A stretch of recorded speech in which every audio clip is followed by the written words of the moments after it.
অগ্নিকাণ্ডের ২১ ঘণ্টা পরও কেরানীগঞ্জের কদমতলীতে গ্যাস লাইটার কারখানায় শেড থেকে ধোঁয়া বের হচ্ছে, যেখানে শ্রমিকের বেদনা আর অসহায়ত্বের দগদগে স্মৃতিচিত্র স্পষ্ট। শনিবার দুপুর ১টায় হঠাৎ এই কারখানায় আগুন লাগার ঘটনা ঘটে। তরলীকৃত গ্যাস মজুদ থাকায় মুহূর্তে আগুনের লেলিহান শিখা চারদিকে ছড়িয়ে পড়ে। খবর পাওয়ার পর ঘটনাস্থলে গিয়ে উদ্ধার ও অগ্নি নির্বাপন কাজ শুরু করে ফায়ার সার্ভিসের ৭টি ইউনিট। পরে আগুন নিয়ন্ত্রণে আনে তারা।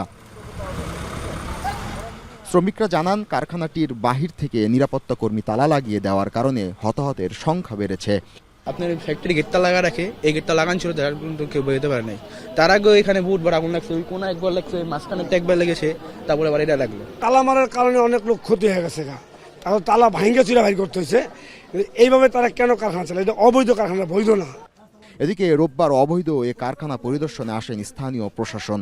উপজেলা নির্বাহী অফিসার জানান, অতিরিক্ত জেলা ম্যাজিস্ট্রেটের নেতৃত্বে ৬ সদস্যের কমিটি গঠন করা হয়েছে। এই বিষয়টার জন্য আপনার তদন্ত কমিটি গঠন করা হচ্ছে। ইতিমধ্যে আমাদের জেলা প্রশাসক স্যারের নির্দেশনায় একটি কমিটি গঠন করা হয়েছে। এই কমিটি আপনার ইতিমধ্যে কার্যক্রম শুরু করেছেন। ফায়ার সার্ভিস জানায়, তাদের উদ্ধার কাজ চলমান রয়েছে। আর কোনো মৃতদেহ রয়েছে কিনা সে বিষয়ে খোঁজ চলছে। এখানে ইন্ডাস্ট্রিয়াল টিনের কারণে বিল্ডিংটা ধসে পড়ছিল, তার কারণে রেস্কিউ কাজ করতে একটু সমস্যা হচ্ছে। উদ্ধার কার্যক্রম চলমান আছে, এগুলো সরানোর পরে আমরা ভালোভাবে চেক করে দেখব আরো কোনো লাশ আছে কিনা।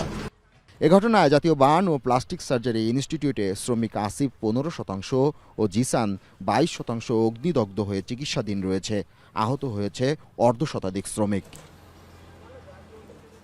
জাবেদ আব্দুল্লাহ, এখন, ঢাকা।